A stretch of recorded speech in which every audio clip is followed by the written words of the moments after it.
Speaker's announced policy of January 6, 2015, the gentleman from Connecticut, Mr. Himes, is recognized for 60 minutes as the designee of the Minority Leader. Thank you, Mr. Speaker. I appreciate the time. I come to the floor today on this 5th anniversary of Dodd-Frank to reflect a little bit on a signal piece of legislation that to this day remains controversial. Dodd-Frank, of course, was a response to the worst economic meltdown that we have seen in this country since the Great Depression of the 1930s. And I want to reflect back on what led to the need for Dodd-Frank, the impact that that Great Recession, as we have come to call it, had on Americans and American families all over this country, and then think a little bit about what Dodd-Frank has and has not done in the 5 years since its passage. It remains a controversial piece of legislation. All you have to do is look at the steady stream of press releases from the majority party on financial services. I have a few here. Dodd-Frank has enshrined too big to fail into law. Obama claimed Dodd-Frank would lift the economy. It has done the opposite, despite the fact that we learned today, of course, we've got one of the lowest jobless rates in a very, very long time. Financial crisis was caused by Washington's dumb regulations. That would come as a surprise to pretty much anybody with economic know-how who saw the long chain of malfeasance and irresponsibility in the mortgage market that actually led to the crisis. Dodd-Frank is setting the stage for the next crisis. Dodd-Frank Act leaves America less stable, less prosperous, less free. Truly extravagant claims. So let's back up a little bit and remember January of 2009. That happens to be the month that I was given the privilege of serving in this chamber.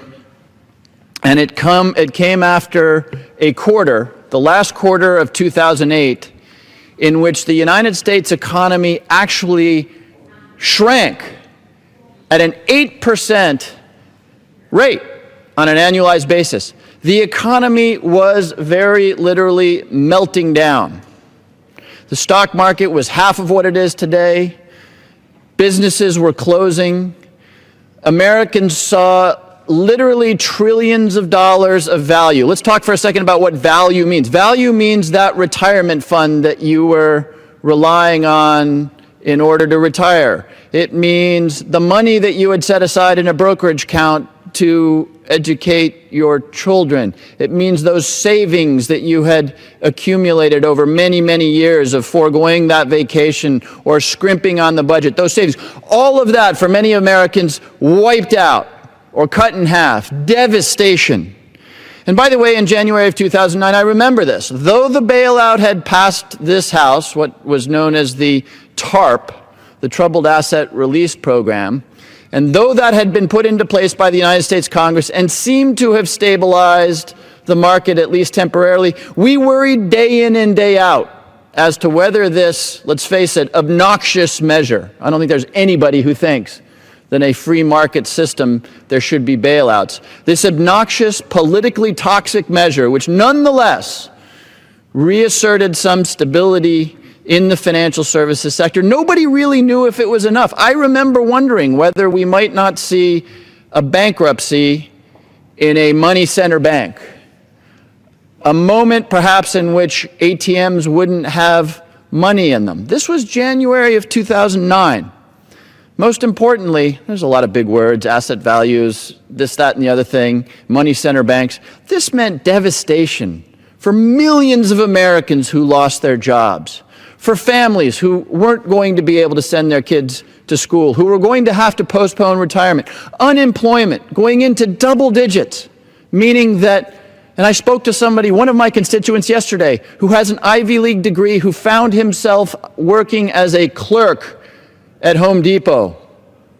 surrounded by other people with lots of education who were fortunate to have that job back in 2009, 2010, because the economy had been devastated by a financial services industry, and yes, by Fannie Mae and Freddie Mac, and insufficient regulation and irresponsibility on the part of some of the regulators had devastated the economy and left the American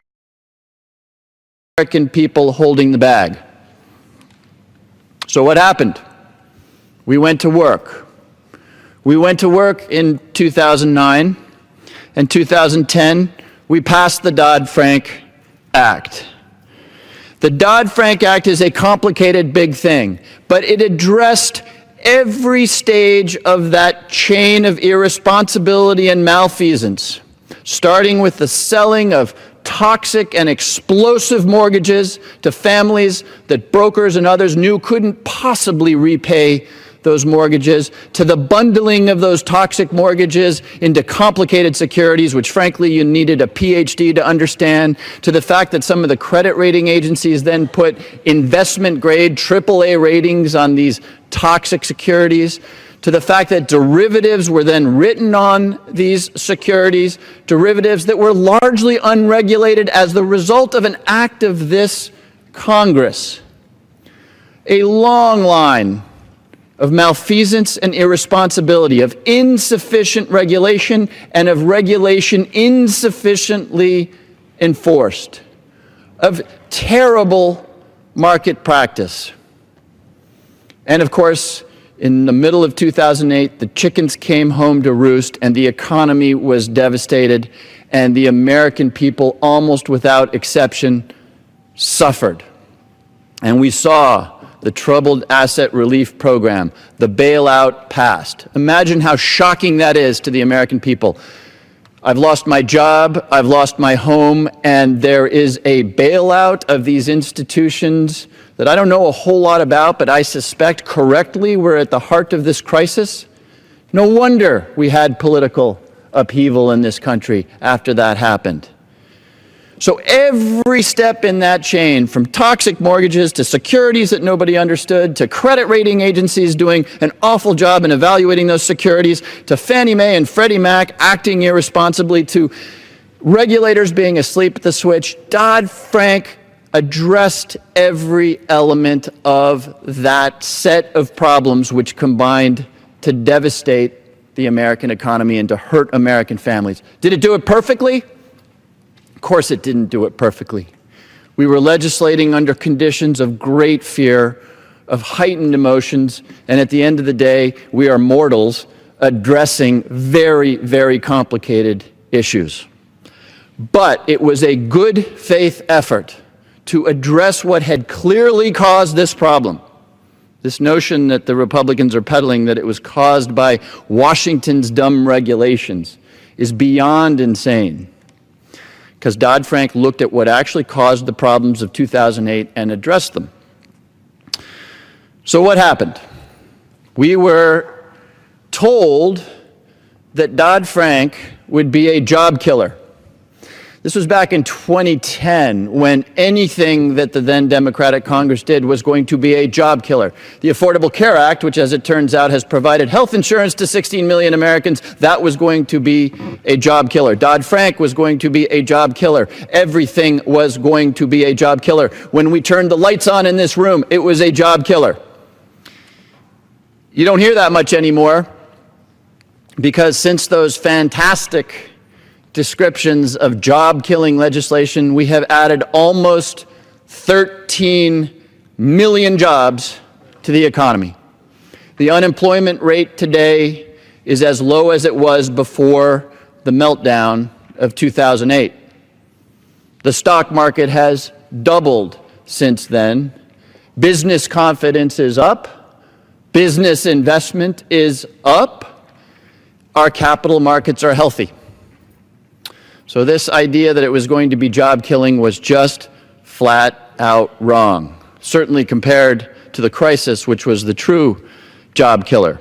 The other accusation that was made, of course, was that Dodd-Frank was going to crush credit markets, that the sources of financing that a family needs to buy a home or to send a child to college, the sources of financing that give rise to startup companies, companies like Google, which didn't exist 25 years ago, venture capital, the stock market that, of course, gives equity to our businesses to grow and expand and employ more. Those were going away because of Dodd-Frank.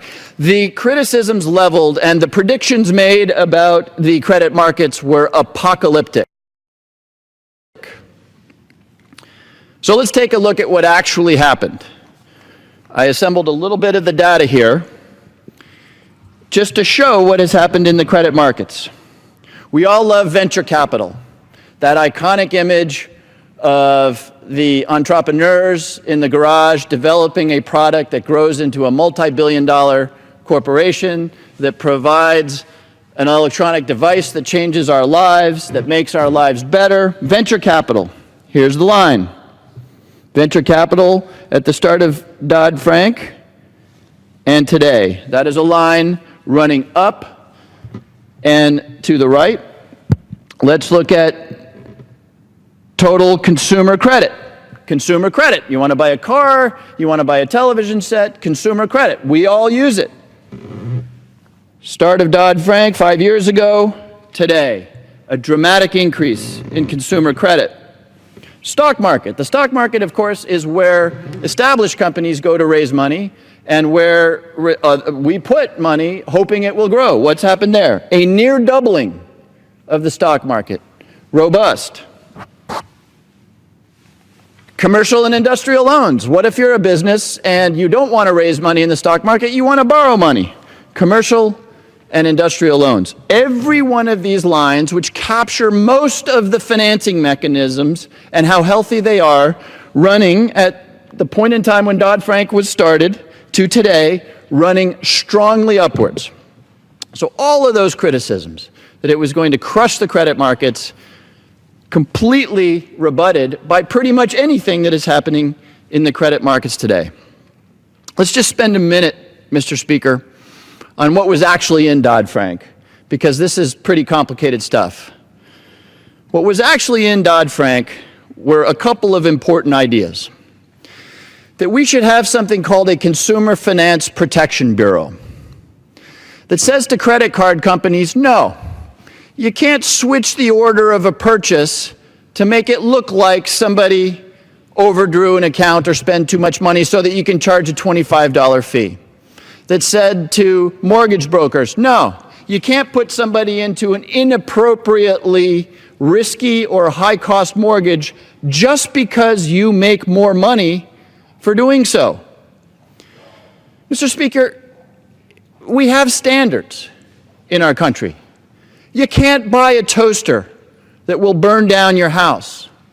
You can't buy a car that will explode when you turn on the ignition.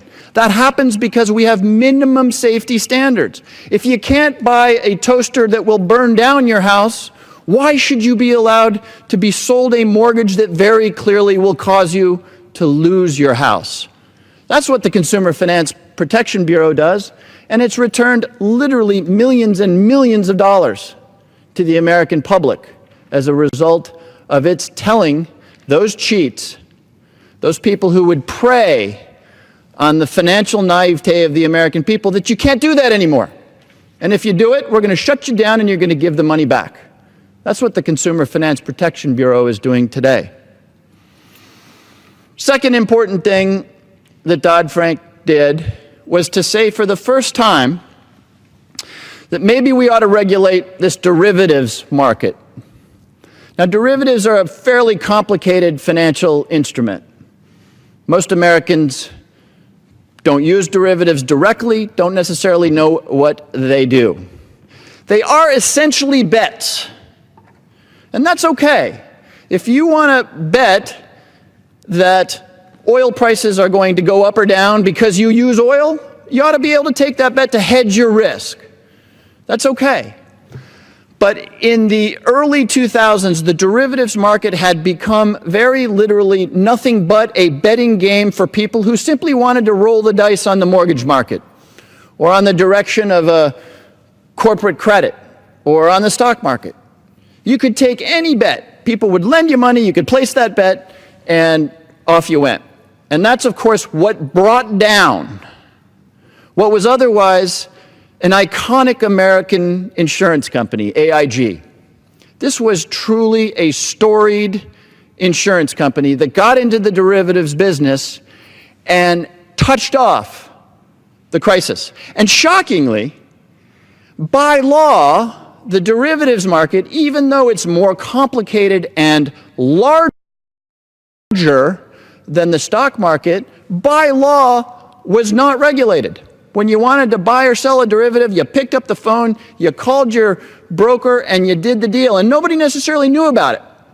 That obviously doesn't happen in the stock market. You go through a broker, the trade gets registered, the SEC looks over the shoulder of the market to make sure it operates in safe and sound fashion. By law, the derivatives market was unregulated and untransparent, and Dodd-Frank said that does not make sense, and said if you're going to trade derivatives, you're going to do it over an exchange, the way we trade stocks. If you're going to trade derivatives, particularly risky ones, you're going to put up capital against the bet you're taking, so that if you lose, you can pay it off. That's what happened with AIG. They took a whole lot of very big bets that they had no ability to pay off when they lost. And of course, who lent them the money to take those bets? Banks and brokerages, who when they found out that the bet they thought they won, there was no money coming to them, that's when we got into real trouble at places like Bear Stearns and Lehman Brothers. So we said, crazy though it may sound, that a market as complicated and as large as the derivatives market ought to be subject to the same transparency and regulation that the stock market has been subject to since the 1930s. That's what Dodd-Frank did. And finally, and Dodd-Frank did a lot, but this is another really big thing, Dodd-Frank said we ought to actually have a mortgage market that is a little friendlier to the American people. Because for most Americans, the savings that they have is in their homes. For generations, until 2008, generally, home prices had gone up. And let's face it, the middle class works pretty hard, not making a lot of extra money. And so the growth in the value of their home was the way you amassed a nest egg to retire, to buy that vacation cabin, whatever it was you aspired to do. And yet by 2008, this had become yet another dangerous casino. It was true at the time, though it's not true anymore, that a broker could sell a mortgage to a family that was a lot more expensive and a lot riskier than it needed to be, because that broker could get paid more in commission for selling that more complicated, more risky mortgage than that broker would get paid for selling a plain vanilla mortgage. Those days are gone. Those days are gone, and that's a very, very good thing for the American people. Remember, homes are where people, most people, have their savings. That's what Dodd-Frank was. My friends on the Republican side who have these incredible statements, like the financial crisis was caused by Washington's dumb regulations, fail to see that Dodd-Frank was actually a proportionate and targeted response to a truly devastating financial crisis that had real impact on an awful lot of families. And I'm sorry about that. The reason I'm sorry about that is because Dodd-Frank, of course, is not perfect. There are clearly issues around some things like Fannie Mae and Freddie Mac, which Dodd-Frank was silent on. Today, the vast majority of American mortgages are still explicitly backstopped by the federal government because we didn't reform Fannie Mae and Freddie Mac. Shame on both parties for that, by the way. We had a lot to do when the Democrats were running the show. We didn't get to that point. And in the many years since the Republicans have been controlling this chamber, they have not taken that up. We should take that up. I'm very proud to be, along with Congressman Delaney and Congressman Carney, a sponsor of legislation which would do just that. There is still difficulty for Americans who should probably qualify for a mortgage in getting that mortgage. It's possible that the Dodd-Frank swung the pendulum a little far in the mortgage market in a way that we ought to look at, be very, very careful about, because remember, at the core of the crisis of 2008 were mortgages that an awful lot of people shouldn't have been in, an overcommitment on the part of public policy and others to make every American a homeowner, to make it cheap, to have outrageously complicated mortgages so that that could happen. So carefully, we ought to look at what's happening in the mortgage market today. There are more technical issues. There are questions about whether there is enough liquidity in the mechanisms, particularly bonds, that companies use to finance themselves. There are fair questions about whether we have adequately dealt with the question of too big to fail. Dodd-Frank certainly put profound strictures on large institutions. It gave the government unprecedented authority to look into the so-called too big to fail institutions and say, sorry, you've got to shrink down, you've got to get out of this business. It put additional capital. In fact, just this week, the Federal Reserve announced the additional capital that large institutions will be required to set aside. But it's a fair debate as to whether or not we have truly dealt with the question of too big to fail. And this is the rub. As long as the discussion we have about Dodd-Frank is a near religious discussion, with my friends in the Republican Party making statements like Dodd-Frank should be repealed, Dodd-Frank Act leaves America less stable, less prosperous, and less free. And yes, frankly, as long as the Democrats don't open the door to the notion that we may not have gotten it perfectly right on each one of its pages, we won't be able to come together to do something which is essential in any piece of legislation, but particularly in financial regulation, which is to adapt and allow the regulatory structure to change to reflect changing conditions. There are very few markets as adaptive, that change more rapidly, that innovate for good and for ill as rapidly as the financial services market. As a result, we need a regulatory apparatus that adapts along with the market, that looks for new threats, that realizes that the regulation of 40 years ago actually doesn't make a lot of sense today. And yet this near religious conflict that we have with the Republicans saying you ought to do away with the whole darn thing, they say that, of course, they've never actually brought legislation forward to repeal Dodd-Frank, which should cause you to ask, Mr. Speaker, how serious they are about truly repealing it. But as long as that's the conversation, repeal or don't change a word of this legislation, we give up the opportunity to make it better and to make it change with the underlying conditions that it seeks to regulate. That's where we need to go. We need to acknowledge that Dodd-Frank has done some very, very good things, that it has addressed some catastrophic problems, that it took on behavior that is embarrassing to contemplate, looked back 5, 10 years, but that maybe we didn't get it 100% right, and start that conversation. We should do that to make sure that American families are never put in the position they were put in back in 2009. We should do that because the truth is that the financial services industry is crucial to prosperity in this country.